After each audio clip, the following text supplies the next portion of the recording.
پاکستان میں حکومت کی طرف سے چیف آف آرمی سٹاف کی تقرری ایک اہم فیصلہ ہوتا ہے، کیونکہ بدقسمتی سے یہ عہدہ ملک کا سب سے طاقتور عہدہ بن چکا ہے، جبکہ ترقی یافتہ ممالک میں اور جمہوری ممالک میں ایسا ہرگز نہیں ہوتا۔ تقرری کے عمل میں کئی معیارات شامل ہوتے ہیں جو قانون کے ذریعے سختی سے طے نہیں کیے گئے، لیکن کنونشنز، پالیسیوں اور وزیر اعظم کی صوابدید سے تشکیل پاتے ہیں۔ اس کی تعیناتی میں سینیارٹی، پیشہ ورانہ مہارت، ساکھ اور تجربہ بطور کور کمانڈر، جغرافیہ معاملات میں مہارت، فوج کی طرف سے سفارش کو بھی مد نظر رکھا جاتا ہے۔ السلام علیکم میرے پاکستانیوں، آپ دیکھ رہے ہیں law and state with advocate Atiq ur Rahman Siddiqui. آج کے میرے ویلاگ کا موضوع چیف آف آرمی سٹاف کی تعیناتی اور پھر تجزیہ کہ اس کی تعیناتی کس طرح کی جا سکتی ہے۔ جیسا کہ آپ سب کو معلوم ہے کہ یہ شیطانی ترامیم ہر حال میں لانے کی پوری کوشش کر رہے ہیں، اور مور دین 54 ترامیم لا کے آئین کا جو چہرہ کیا پورا جسم جو ہے مسخ کر دیا جائے گا۔ اس میں سے ایک پرپوز ترامیم نمبر 24 ہے، اور میری اطلاع کے مطابق یہ مولانا فضل الرحمان صاحب جو ہیں وہ پرپوز کر رہے ہیں، اور ابھی تک اس پہ زیادہ ڈسکشن نہیں ہوئی۔ اور میں سمجھتا ہوں کہ جو پہلے ہی طریقہ کار غلط تھا اور چیف آف آرمی سٹاف کو 3 سال ایک ٹینیور پوسٹ دے دی جاتی تھی، وہ بھی غلط ہے۔ اب اس کو کانسٹیٹیوشنل امینڈمنٹ کے ذریعے کانسٹیٹیوشن کا حصہ بنایا جا رہا ہے، جو کہ غلط ہے۔ اس وقت پاکستان میں جو طریقہ کار ہے، اس پہ جو آرمی ایکٹ 1952 سیکشن 8 ہے، اس کے ساتھ تقریر کی جاتی ہے۔ اس میں کوئی ہارڈ اینڈ فاسٹ طریقہ نہیں ہے، بلکہ مختصر یہ ہے کہ حکومت وقت کی صوابدید ہوتی ہے۔ اس میں کنونشن ہے کہ جو incumbent chief of army staff ہوتا ہے یا out going chief of army staff ہوتا ہے، وہ 3 یا 4 سینئر ترین لیفٹیننٹ جنرل کا نام بھیج دیتا ہے وزیر اعظم کو، اور پھر وزیر اعظم اس میں سے ایک کو چیف آف آرمی سٹاف لگاتا ہے، یا پھر دونوں جو ہمارے آرم فورسز ہیں، PAF ہے یا پھر نیوی ہے، اس کو بھی چیف لگاتے ہیں۔ اسی طریقہ کار سے یہ طریقہ کار بہتر ہے۔ اب اس میں یہ کیا جاتا ہے کہ دیکھا جائے گا کہ پارلیمانی نظام میں سب سے زیادہ سپریم کیا ہوتا ہے۔ پارلیمانی نظام میں سب سے زیادہ supreme prime minister of Pakistan ہوتا ہے، کیونکہ وہ اور اس کی پارٹی ایک مینیفیسٹو کے ذریعے حکومت میں آتے ہیں، اور وہ کہتے ہیں کہ جناب آپ مجھے کامیاب کریں، ہم اس مینیفیسٹو کے ذریعے آپ کو ڈیلیور کر کے دیں گے۔ اور اگر وزیر اعظم یا حکومت میں بہت سی قدغنیں لگ جائیں اور بہت سے افراد یا ادارے اپنے اپنے پاورز کا استعمال کرنا شروع کر دیں گے، تو وہ جو پرائم منسٹر یا اس کی کیبنٹ یا حکومت ہے وہ پراپرلی ڈیلیور نہیں کر پائے گی۔ تو مختصر یہ کہ جو مدر آف پارلیمانی نظام ہے وہ برٹش ہے، اور اس کی برٹش جو حکومت ہوتی ہے وہ کہتے ہیں کہ عورت کو مرد اور مرد کو عورت نہیں بنا سکتے، باقی سب کام کر سکتے ہیں، اور پارلیمانی نظام میں ان کو ڈیلیور کرنے کا موقع ملنا چاہیے۔ اور خدا نخواستہ تمام پاورز کے باوجود وہ ڈیلیور نہیں کر پائے، تو نیکسٹ الیکشن میں پھر اس کا جواب عوام اپنے ووٹوں کے ذریعے دے دیتی ہے۔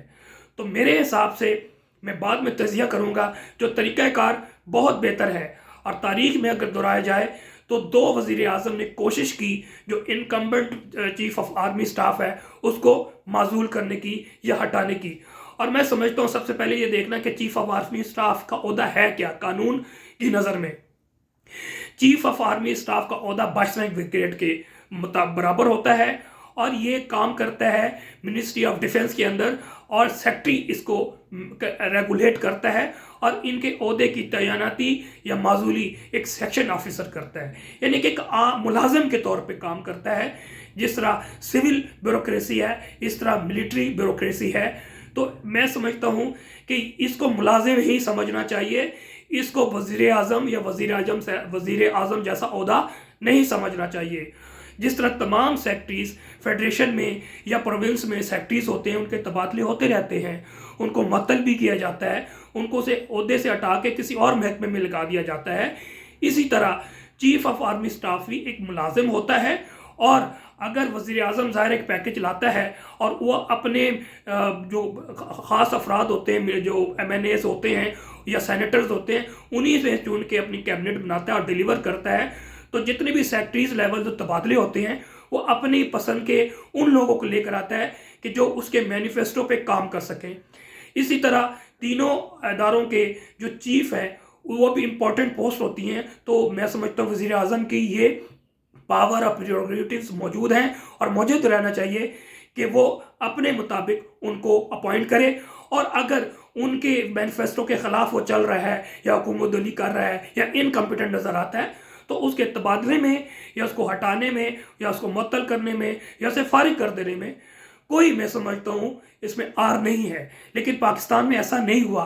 تاریخ میں 2 دفعہ وزیر اعظم ایک بھٹو صاحب نے جنرل گل حسن اختر کو ہٹایا تھا اور پھر اس کے کانسیکوینس دیکھ لیے تھے، اور پھر دوسری طرف نواز شریف نے 1999 میں جب کو ہوا تھا مشرف کا، اس وقت تبدیل کیا تھا مشرف کو، اور پھر اس کا بھی انجام دیکھا۔ بہرحال اس میں ہم ڈیٹیل میں نہیں جاتے، تو اس کو ایک ملازم کے طور پہ دیکھنا چاہیے۔ اب پاکستان کا جو کانسٹیٹیوشن ہے 1973، اس کا آرٹیکل 243 یہ آرم فورسز کو ڈیل کرتا ہے اور بڑا بہتر ہے۔ اس میں ان کا رول کیا ہے کہ وہ سرحدوں کی حفاظت کریں گے، وہ بارکس میں رہیں گے، نہ وہ سیاست میں حصہ لیں گے، نہ وہ کاروبار میں حصہ لیں گے، بلکہ حلف بھی دے لیتے ہیں۔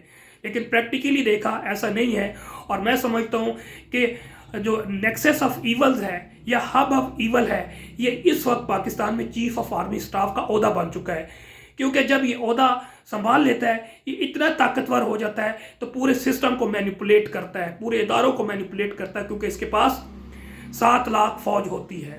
اور یہ کنسیپٹ کہ army is chief and chief is army, اس کو ہم نے شن کرنا ہے، اس کو زائل کرنا ہے، اس کو نگیٹ کرنا ہے۔ Army consist of 700,000 armed personnel which works under the government of Pakistan, which works under the Ministry of Defense، اور آرمی کا چیف جو ہے وہ ایک ملازم ہوتا ہے آؤٹ آف 700,000۔ اس کو ہم نے ڈیسیمیٹ بھی کرنا ہے، اس کو ہم نے پھیلانا ہے۔ ہم کسی کو مخالف نہیں ہیں، میں یہ آئین اور قانون کے مطابق بات کر رہا ہوں۔ اب کیا ہوا ہے کہ جناب ایک امینڈمنٹ کے ذریعے ایک غلط امینڈمنٹ لائی جا رہی ہے۔ اگر یہ آ گئی تو سمجھ لیں جو مطلق انانیت اس وقت ہے، جو اس وقت آربیٹرینس آرمی چیف کی طرف سے چل رہی ہے، آپ سب کو معلوم ہے، پورا نظام کنٹرول کر لیا ہے۔ اس کے بعد آپ سمجھ لیں کہ پریکٹیکلی جو ہے وہ مطلق العنان بن جائیں گے، اور اس میں یہ عہدہ لایا جا رہا ہے کہ آرمی چیف کو جناب جو ہے نا اس کا ٹینیور پوسٹ کیا جائے گا، اور پارلیمانی کمیٹی جو کہ سینیٹرز پہ بھی ہوگی اور نیشنل اسمبلی پہ بھی ہوگی، اگر ان کی جو اپائنٹمنٹس ہوں گی، ان کو ریموول ہوگی، ان کو ہٹانے کی ہوگی، ان کی ایکسٹینشن کی ہوگی یا ری اپائنٹمنٹ کی ہوگی۔ یہ خطرناک ہے، ایکسٹینشن اور ری اپائنٹمنٹ۔ ایکسٹینشن ہرگز کسی کی بھی نہیں ہونی چاہیے، چاہے وہ عام پرسنل کی ہو یا سول بیوروکریسی میں سے، یا ری اپائنٹمنٹ کا کنسیپٹ ختم کرنا ہے۔ اب آئین میں اگر یہ ڈال دیں گے تو اس کا مطلب یہ ہے کہ یہ آرمی چیف اگر 3 سال یعنی کہ 2025 تک نومبر تک رہتے ہیں تو اس کے بعد ان کی ری اپائنٹمنٹ بھی ہو سکتی ہے، ان کی ایکسٹینشن بھی ہو سکتی ہے، اور اگر وزیر اعظم چاہے اس کو ریموو کرنے کے لیے تو ریموو نہیں کر سکتا، وہ بھیجے گا پارلیمانی کمیٹی میں which will consist of member of national assembly and member of senate. تو اس پروسیڈنگ میں تو جب اس کو یہ پتہ لگے گا، آپ کے خیال میں کو نہیں کرے گا؟ بالکل کو کرے گا۔ میں سمجھتا ہوں یہ پوسٹ ایک سول ایک عام ایک ملازم کی پوسٹ ہے، اور اگر وزیر اعظم جب چاہے میں یہ کہہ رہا ہوں، جیسا تمام اداروں کو وہ چینج کر سکتا ہے، سیکٹریز کو یا کسی عہدیدار کو چینج کر سکتا ہے، یہ کانسٹیٹیوشنل پوسٹ نہیں تھی، نہ ہونی چاہیے۔ اور اس ترمیم کے ذریعے ایک تو کانسٹیٹیوشنل پوسٹ بنانے کی ایک مضمون کوشش کی جا رہی ہے، جس میں مولانا فضل الرحمان بھی شامل ہے، اس کو نہیں ہونا چاہیے۔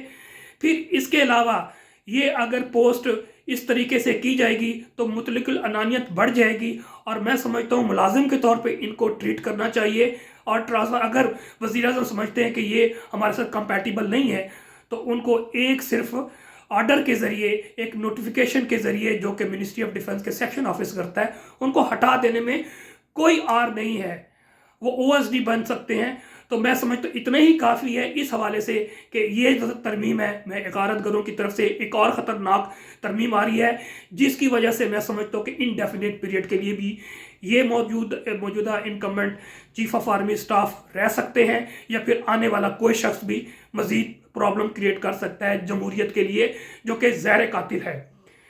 میری نظر میں ایک ڈاکٹر الوی صاحب کی جو ہے سابقہ صدر پاکستان کی ایک ٹویٹ گزری ہے جو کہ بڑی امپورٹنٹ ہے، اور جنہوں نے موازنہ کی ہے مصر کے طرز حکومت کی اور انڈونیشیا کی طرز حکومت کی، یہ بھی اپرپٹ ہے اور یہ بھی اسی سے ریلیٹڈ ہے، میں پڑھنا چاہتا ہوں۔ انہوں نے کہا ہے کہ 2 معیشتوں کا موازنہ کیا ہے۔